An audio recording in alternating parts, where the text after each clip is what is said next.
Dans cette vidéo, on va parler de l'éclairage. L'éclairage affecte beaucoup votre image. C'est une des choses les plus importantes. L'éclairage emmène du contraste, qui emmène de la profondeur et qui aide les deux à emmener l'émotion à votre vidéo. L'éclairage sépare les débutants des pros. Dans cette vidéo, on va parler des différentes directions de lumière, de la qualité de la lumière et finalement de la couleur. L'installation d'éclairage la plus fréquente est l'éclairage en 3 points: le key light, le fill light et le backlight. Vous pouvez comprendre que l'éclairage peut être plus complexe en ajoutant d'autres lumières ambiantes, mais en général, l'éclairage est basé sur le key light, le fill light et le backlight.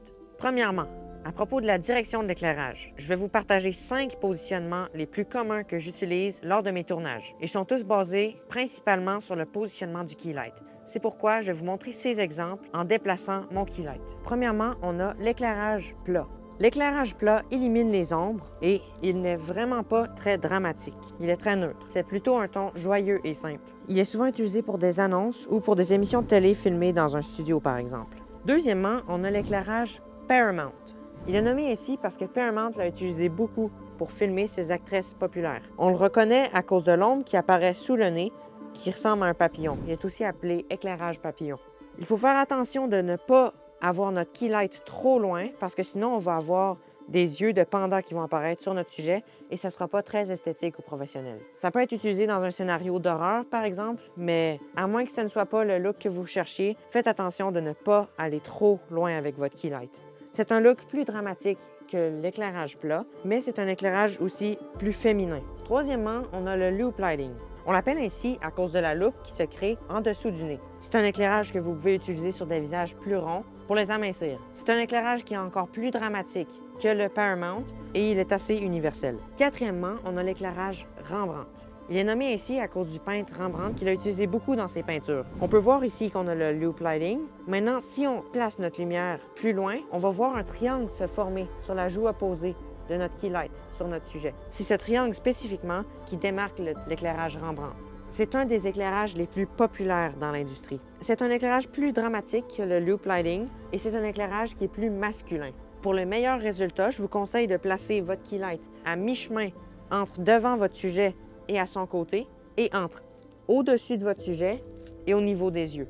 Si vous placez votre key light à 45 degrés environ dans les deux sens, vous allez arriver à l'éclairage Rembrandt. Lorsque vous utilisez cet éclairage, je vous conseille de venir filmer du côté sombre de votre sujet.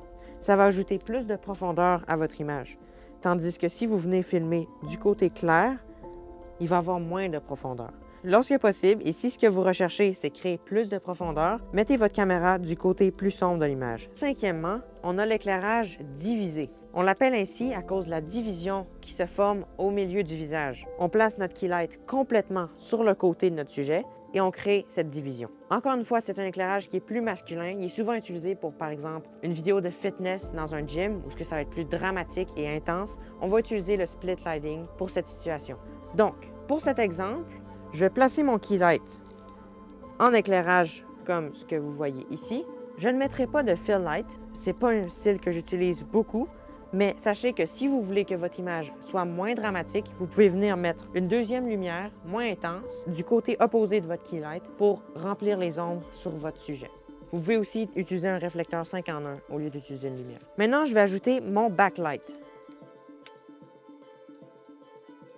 Je vais le placer ici derrière mon sujet pour cet exemple. Sachez que le backlight peut être le soleil dehors ou, par exemple, un écran d'ordinateur en arrière-plan. Pour cet exemple, je vais utiliser cette lumière ici. Je place ma lumière de cette façon pour que ça crée une séparation entre mon sujet et l'arrière-plan. Dépendant de comment on place notre backlight, ça peut devenir un hair light, qui est en français un éclairage pour les cheveux, un rim light, qui est en français un éclairage de contour, ou tout simplement un backlight. Honnêtement, l'installation que vous avez en ce moment est l'installation que j'utilise le plus souvent. L'éclairage loop avec un backlight qui agit comme rim light et hair light en même temps. Maintenant qu'on a parlé de la direction de l'éclairage, on va parler de la quantité ou de la qualité de l'éclairage. La qualité de l'éclairage dépend de si votre éclairage est tamisé ou non. Comme par exemple ici, on voit que notre éclairage est dur parce que les ombres sur le visage sont très prononcées.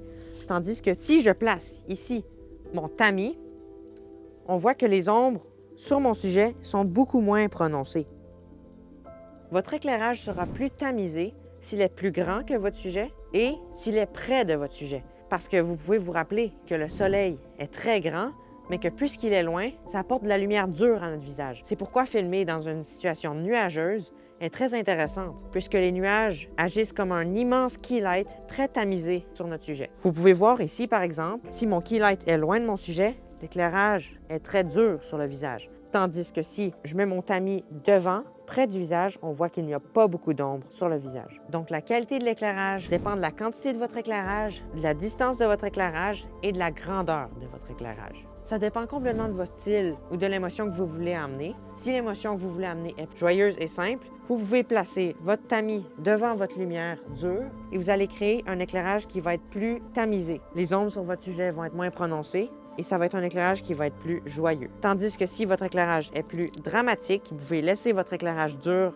directement sur votre sujet. Pour créer du contraste dans votre image, ce que vous pouvez faire, c'est venir dans votre caméra et équilibrer vos blancs en correspondance à votre key light. Dans la théorie de la lumière, les couleurs bleu, vert et orange sont opposées. Ici, j'ai mis mon key light à 2700 Kelvin et j'ai ajusté ma caméra à 2700 Kelvin pour que la couleur de la peau soit naturelle. Maintenant, quand je vais installer mon backlight, pour créer du contraste, je vais mettre la température plus bleue ou plus froid et ça va créer un contraste avec le key light et le backlight. Ce contraste peut être moins prononcé ou plus prononcé dépendant de ce que vous désirez. C'est pour cette raison que souvent, lorsqu'on utilise des gels devant notre lumière, je conseille aux gens d'utiliser un gel bleu pour leur arrière-plan parce que ça va faire un contraste avec la couleur de leur peau qui est plus orangée. En terminant, pour mettre un peu de vie à notre arrière-plan, on va l'éclairer un peu. Donc, pour vous montrer toutes les modifications qu'on a apportées à notre éclairage, je vais allumer les lumières une par une pour que vous puissiez voir la différence. Premièrement, notre key light. Deuxièmement, notre backlight. Rappelez-vous qu'on n'avait pas installé de fill light. Et troisièmement, notre éclairage ambiant.